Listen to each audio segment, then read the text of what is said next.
Cincinnati's Rock Legends continues on Star 64. On December 3rd, 1979, 11 young people died outside Riverfront Coliseum. They had come to see a rock concert, The Who. In their efforts to get through the few doors that were open, they either suffocated or were crushed to death. On December 3rd, 1994, the 15-year anniversary of those 11 deaths, 6 men who had attended the concert remembered what it was like that evening. It was pretty chilly that day. It was pretty cold and the wind was blowing. And everybody's kind of huddled together to stay warm. And then as the crowd started building, then it got real warm. We were right here. We had one guy with his feet against the door, another one with his feet here, and I had hold of the rails like this at one point. And they did a sound check. And I remember hearing a bunch of people yell, it started. And that was when it really got. That was probably about 5:30. And you could almost sense them coming, because I remember yelling, "Here comes one," and you'd feel it push and push. And I remember twice I had let loose with my left hand and just fought. I mean, those people in the back had no idea what was happening up front. And I just remember that there was bodies pushing against you from every direction. And it was literally, you could not move your arms. You couldn't even put your hands in your pockets if you wanted to. I mean, this wasn't something that was just a short-lived thing. We fought this for 2.5 hours. So it was basically every man and woman for themselves. And it was a situation because of the festival seating that you literally had to fight for a good seat, and that was the mindset that a lot of people had. I guess the most distinct memory I have is at the point at which my wife began to scream, "I have to get out of here."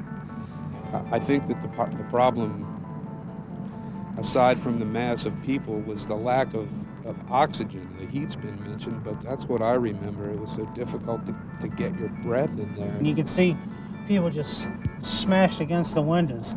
Just like smashed against the windows. There was a group of people that had fallen down, and there was no way, you couldn't help them.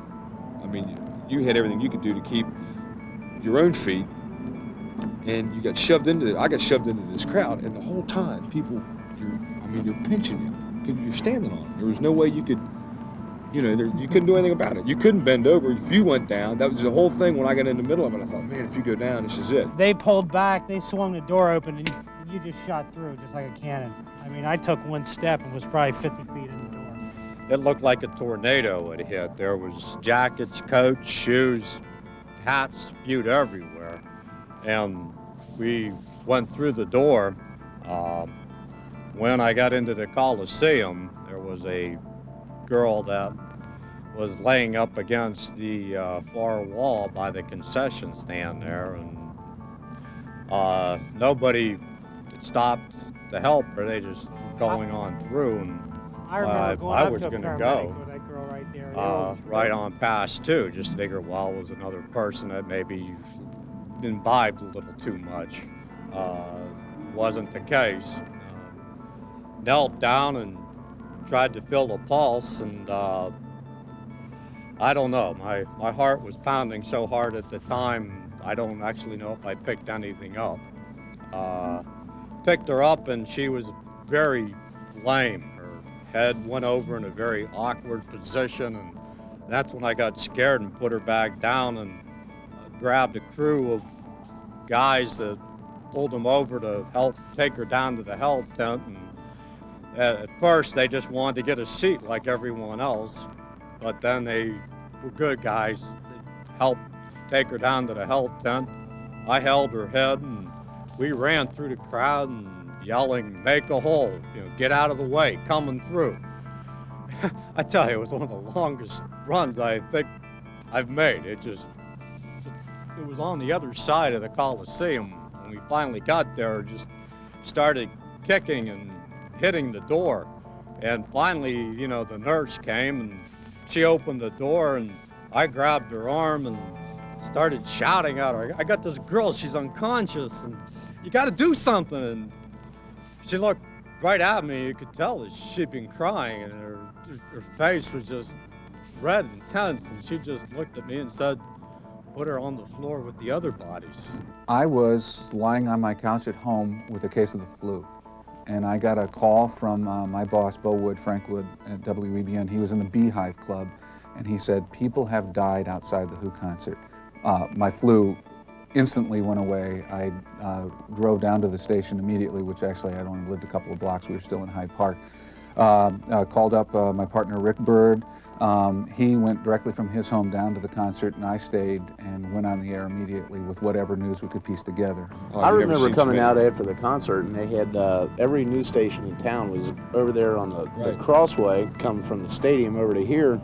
Everybody coming out after the concert, you know, seeing the news and thought, well, the news is here because it's the Who, you know, They had toured big years. band and everything. And everybody come out and was waving and yelling and acting crazy in front of the cameras and that. And we didn't find out what happened until we got in the car and turned the radio on.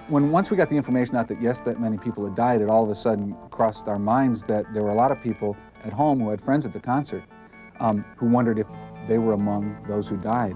And so we spent a good deal of our time going on the air just saying, if you were at the concert, stop, pull over, call home, and tell them that you're okay, because they don't know. And I remember getting in the car and we were listening to WBN, had their flashback of the concert on, and turned that on, and the first thing we heard was, if you're at the Who concert, call home. And they just said, pull over, call your loved ones, tell them you're okay. There's been a horrible tragedy at the Who concert. It turns out we were informing a lot of people at the concert that had happened.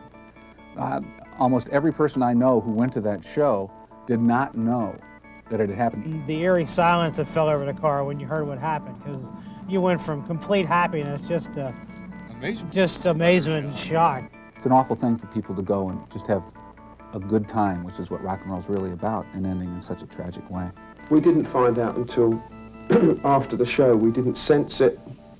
I was amazed, actually, at the frailty of my intuition, because I would have thought that I would have been able to sense something, but it just felt like it's one of the best shows we've ever played. When we came off, our manager told us, right, and we just couldn't believe it, you know, especially when he said that it happened before we went on. And he took us into this room and he said, 11 kids have been killed tonight. And as soon as we got some details from the police, who were very right on about that. They at the news conference afterwards, they said the crowd was calm, it was nothing unusual, and they started getting away from the stampede idea and just realized that people in back started moving forward. There was only one entrance open. They didn't know that the people in front of them weren't moving, and how the crush happened, people virtually suffocated to death.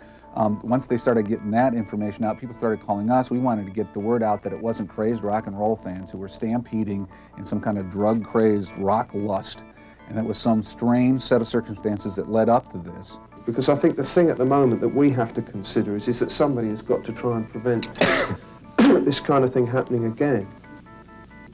Obviously, definitely in this city, but in other cities where there's a potential for this. Oh, in this city, yeah, any concert above 3,000, you can't have festival seating.